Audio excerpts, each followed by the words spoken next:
Indonesia adalah solusi strategis dan efisien dalam mengoptimalkan badan usaha milik negara. Kita tidak hanya akan menginvestasikan dividen BUMN ke industri-industri yang mendorong pertumbuhan jangka panjang, tapi juga akan mentransformasi BUMN kita menjadi pemimpin kelas dunia di sektor masing-masing. Perusahaan yang kompetitif, profesional, dan terintegrasi dalam ekonomi global.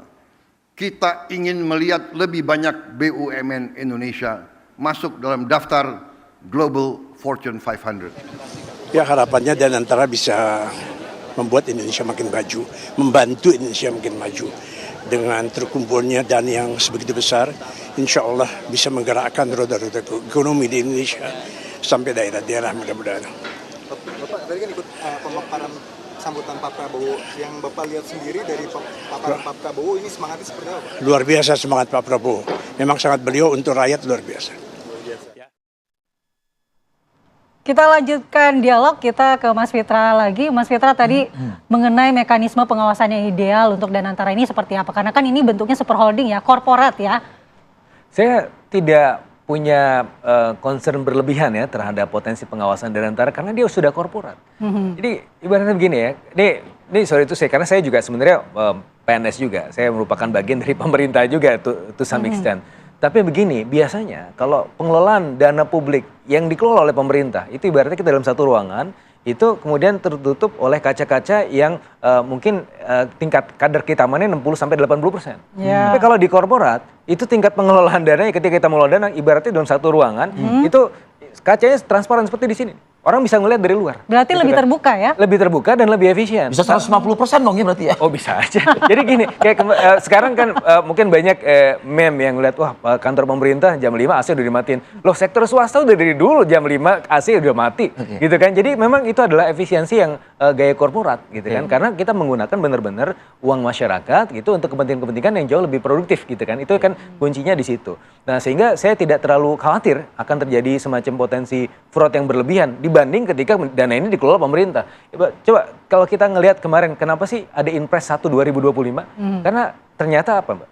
Di lapangan ada dana ATK 44 sampai 90 triliun bahkan kemarin ada beberapa perbincangan di situ. Itu habis buat ATK aja gitu kan. Itu kan Pak, jadi buat apa gitu kan? Itu potensi korupsinya besar. Nah, sehingga kalau misalnya ini digunakan dititipkan gitu oleh angka 300 triliun ini ya. 300 triliun itu digunakan secara korporat dengan gaya korporat itu kan bisa menghasilkan hal-hal yang jauh lebih produktif lagi ya. Kayak tadi kita meminjam contohnya dari China. Belajar dari negeri China. 29 billion US dollar dalam 20 tahun naik 1000% lebih. Nah, kita for the next 5 years lah, nggak usah 1000%. Naik 200% aja, itu kan udah luar biasa. Berarti kan kita ada potensi tambahan sampai 900 triliun ya. Itu kan sangat signifikan ya untuk kemudian memenuhi kebutuhan investasi kita. Karena tadi menurut hitungan saya kebutuhan investasi kita 10.000 triliun, maksimum 3.000 triliun yang bisa diusahakan dari pemerintah dan di ekosistemnya. Sementara 7.000 triliun itu diusahakan dari tempat lain. Nah, saya melihat bahwa potensi 7.000 triliun itu dalam for the next 5 years itu setidak-tidaknya kita bisa memenuhi 1.200 sampai 1.500 triliun. Artinya 16% dari kebutuhan 7.000 triliun dari eksternal itu bisa dipenuhi dari dalam negeri.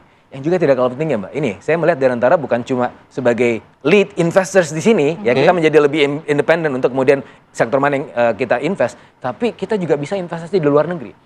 Sekarang kita kan punya masalah dari sisi, teknologi kita tertinggal dari luar. Kita beli aja saham Nvidia.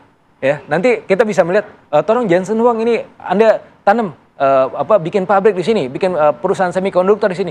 Kan kita punya say. Karena apa? Kita punya saham di situ. Kemarin Johnson Huang ke sini cuma apa? Cuma makan gultik. Dunia melihat ke arah sana. Iya, cuma makan gultik. iPhone ke sini susah banget bangun pabrik. Tapi kalau kita punya saham iPhone dengan Danantara, siapa tahu mereka bisa bangun. Jadi trustnya kebangun juga begitu. Saya kembali ke Lulu deh. Tadi kan Pak Prabowo juga sudah jelas gamblang mengatakan bahwa audit bisa. Siapa saja bisa. Nah, bicara soal pengurusnya yang juga disebut-sebut ya, ini kan karena rame perbincangan di publik gitu, tidak bisa dipidana bila mana merugi dan lain sebagainya. Bagaimana nih Lulu melihat ini, PCO melihat ini? Karena seperti yang tadi Fitra sampaikan, ini pengelolaan korporasi. Jadi kemudian korporasi jika kemudian ada investasi yang rugi itu bagian dari investasi. Jadi ketika untung kemudian itu bagian dari pengelolaan korporasi. Namun jika fraud, jika kemudian ada fraud tindakan baru kemudian masuk ke ranah pidana. Jadi ini harus kita pahami. Memang ini adalah suatu bentuk entity yang berbeda, baru, jadi perlu untuk membangun pemahaman ini. Berarti jadinya nanti resiko bisnis kalau ada kerugian. Seperti layaknya TV One dengan perusahaannya. TV One kemudian ketika melakukan investasi dan kemudian ternyata kemudian gagal, itu bagian dari kerugian perusahaan. Namun kemudian ketika keuntungan seperti itu. Namun jika kemudian ada yang fraud di dalam perusahaan TV One, itu masuk ke dalam pidana. Kenapa publik sangat mengkhawatirkan ini ya? Itu pertanyaannya kan. Kan jadi bertanya-tanya mereka begitu. Menurut Anda? Sebenarnya ini karena mindset ya. Kita belum mengenal bentuk ini. Sovereign Wealth Fund, sesuatu yang masih baru. Ini yang perlu untuk kita jelaskan berkali-kali. Karena contohnya, seperti yang tadi Fitra sampaikan, ini adalah ekosistem akuarium. Karena Sovereign Wealth Fund ini terikat kepada Santiago Principle yang juga dilaksanakan oleh berbagai sovereign wealth fund di dunia. Di sana tentunya ada transparansi, ada akuntabilitas dan berbagai prinsip lainnya yang itu juga kemudian akan menjadi sebuah guidance dan dianut oleh Danantara.